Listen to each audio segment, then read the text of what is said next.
Okay. Hello guys. За дараагийн дасгал маань combination algorithm гэдэг алгоритм гараад ирсэн combination гэдэг энэхүү дасгалыг би тайлбарлахаас өмнө нэлээд хэдэн видео тайлбарлах би маш товчхон байх гэж оролдоно. Combination алгоритмыг ер нь энэ яг ямар ч ихтэй алгоритм яагаад хэрэгтэй гэдэг талаар би бол яригдж байна. Энэхүү дасгалыг хийхэд тулд би сая 2-3 хоног бас толгойнхаа мэдээллийг ажиллууллаа.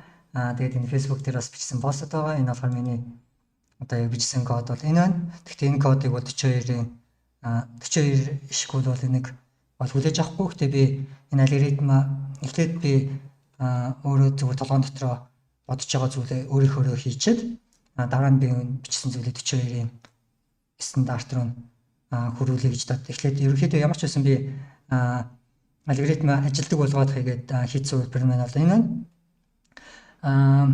За гэхдээ ерөнхийдөө би эхлээд энэ combination algorithm гэж яг юу юм гэдэг талаар би эхлээд товчхон ойлголтыг өгөхийн тулд би хэдэн видео математикийн хичээл заахуулна. Хэрвээ Google-с combination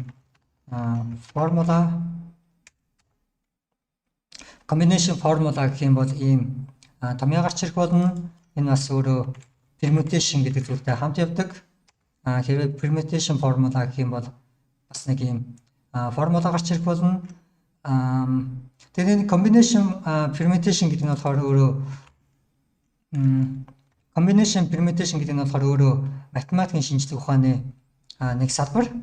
Википедиа дээрээс би нэг линк гарч ирэх болов гэж бол найдсан.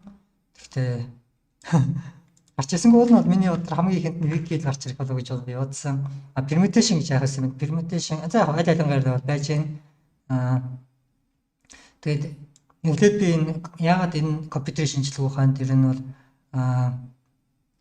яагаад энэ компьютерийн шинжлэх ухаанд тэр нэг combination permutation чухал юм. Бас яагаад 42-ийн сургууль хамгийн ихний өдрөөсөө үнийг шалгаж байгаа гэдэг нь талаар ерөөхдөө би ойлголтын хүүднээс хэдэн видео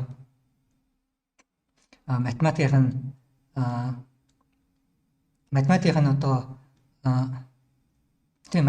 одоо юуг нь бол математикийн одоо бодлогын гэх юм уу энэ ямар ч та юуг одоо тооцоолдог тэр зүйлийг нь бол заа гэж бодож байна. Энэ бол математик шинжлэх ухааны ерөнхийдөө бол нэг салбар.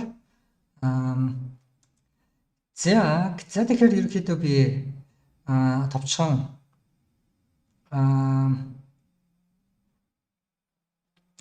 ерөнхийдөө бол энэ combination permutation гэдэг зүйлийн талаар бол товчхон introduction гэдэг зүйлийг нь би ярьж шиг бодлогдож байна. Гэхдээ introduction яг энэ талаар ч бод биш. Зүгээр миний одоо дараагийн хэдэн видеонуудын маань introduction гэж хэлсэн дээр баг. Үнийг би сая бас яаж заах арга болохгүй 2-3 хоног ер нь бол толгоо ажиллаулаа. Ягаад гэхээр энэ бас яг алгоритм нь болохоор яг одоо алгоритмын бичнэ гэдэг юм бол энийг хэдэн янзаар бол бичиж болно. Тэгээд энэ болохоор одоохондоо миний эхний видеонууд дасгалууд дээр араахан зааж амжааг байгаа бас сэдвүүд холдох гэсэн учраас би аль болох холихгүйгээр зэгцтэй заах гэж оролдож байна. Тэгээд энэ дээр би бас за одоо энэ өнөөдөр ч яг хөө шууд би одоо юурыг орё математикийн юуруу. Тэгээд би энэ юун дээр зориулаад бас энэ математикийн одоо юу хичээлийг заахад зориулаад би энэ өөр дээр бас энэ GIMP, Photoshop шиг open source фото эдитинг tool софтверуудаас суулгасан байгаа. Тэгээд юуны зориулаад би бас дэлгэцүүлсэн байна. За тэгэхээр эхлэе. Тэгэхээр хамгийн эхлээд миний энэ видеон дээр бол миний ярихыг хүсэж байгаа зүйл болохоор probability гэдэг зүйлийн талаар би бол ярихыг хүсэж байна. Probability гэдэг нь болохоор өөрөө магадлал гэсэн үг. За тэгэхээр би энэ болохоор нэг жишээ авъя. Engine Би тэгээд энэ маусаараа зурж байгаа болохоор надад одоохондоо тийм зурдаг түүл бол алга байна.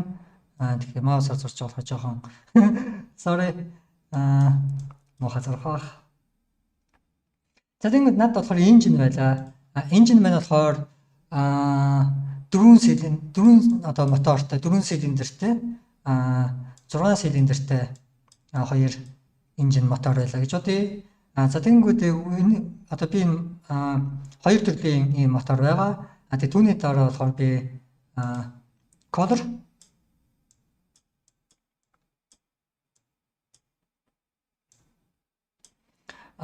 надад энэ хоёр төрлийн мотороос аль алингаас надад 4 төрлийн өнгө байгаа.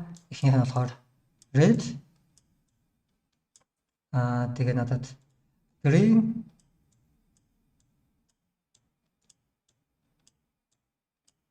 тэгээд blue,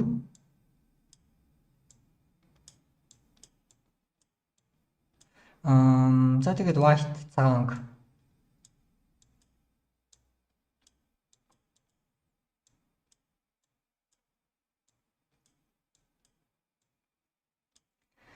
Яг энд тэгвэл одоо нийт одоо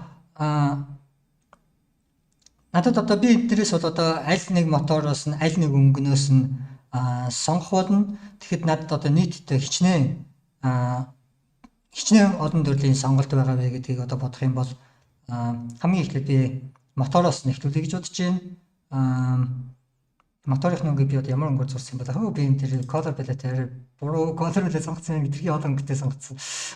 Дараа нэг бичсэн өнгөө албан би энэ color palette-ээс дараа нэг зөв энгийн зөвхөн болгоотгоо.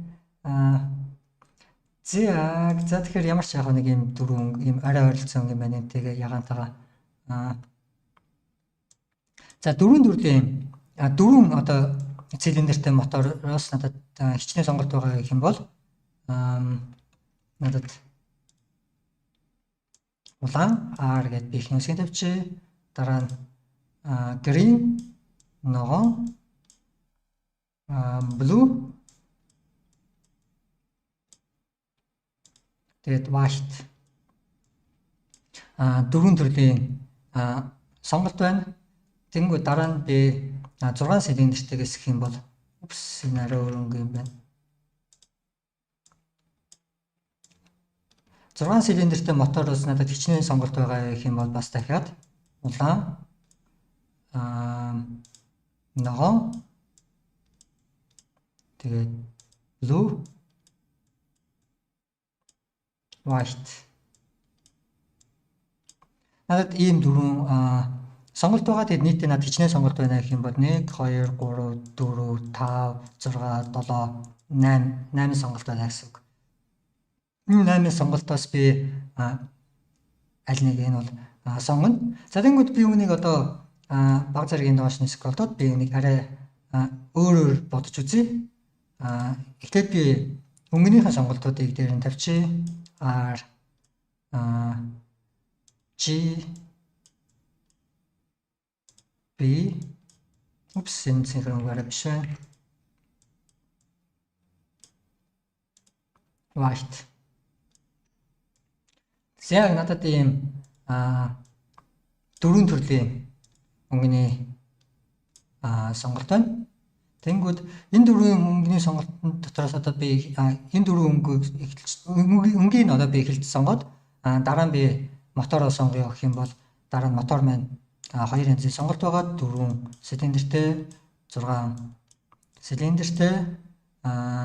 Тэнгүүд ногоон дээр нь бас адилхан 4 цилиндертэй, 6 цилиндертэй, цэнхэр дээр нь бас адилхан 4 цилиндертэй, 6 цилиндертэй, цагаан өнгөн дээр бас адилхан 4 цилиндертэй, 6 цилиндертэй гэдэг надад нийтдээ эдгээрийг тоолох юм бол 1 2 3 4 5 6 7 8 яг адилхан дахиад 8 сонголт байгаа гэсэн үг. Алийг өөрийн ч эхэлж тавьсан, алийг нь ч одоо эхэлж сонгосон бай ялгаагүй. Надад бол эцэцэд бол яг 8 сонголт бол байгаа. Үүнийг маань одоо энэ бол ерөнхийдөө бол probability боломж одоо над байгаа боломжууд гэсэн үг. Тэгээ эдгээр боломжуудаас одоо энэ боломжуудыг л одоо ерөөдөө бол тооцоолон бодоход зориулсан математикийн шинжилгээ ухааны салбар нь болохоор permutation болон combination гэж бол хуваагддаг болоо. Combination гэж хоёр хуваагддаг ч хичээлээд яг. За хувинд бол хоёр хуваагддаг гэхдээ математикийн шинжилгээ ухааны нэг салбар permutation combination гэдэг маань үнээрээ бол нэг салбар гэхдээ тэр маань дотроо хоёр хэсэг болж хуваагддаг байгаа. За тэгвэл одоо би үнийг яаж одоо нийт хэдэн надад сонголт байгаа вэ гэдгийг тооцоолох арга нь болохоор энд болохоор 2 сонголт байна. Энд болохоор 4 сонголт байна. Тэгэхээр хоёрыг үржих нь 4 ингээд тэнцүү биднэрт 8 сонголт байгаа гэсэн үг. За тэгэхээр энэ бол ерөнхийдөө бол орчлон байлаа. За тэгээд дараагийн видеогоор уулзлаа. Баяр таа.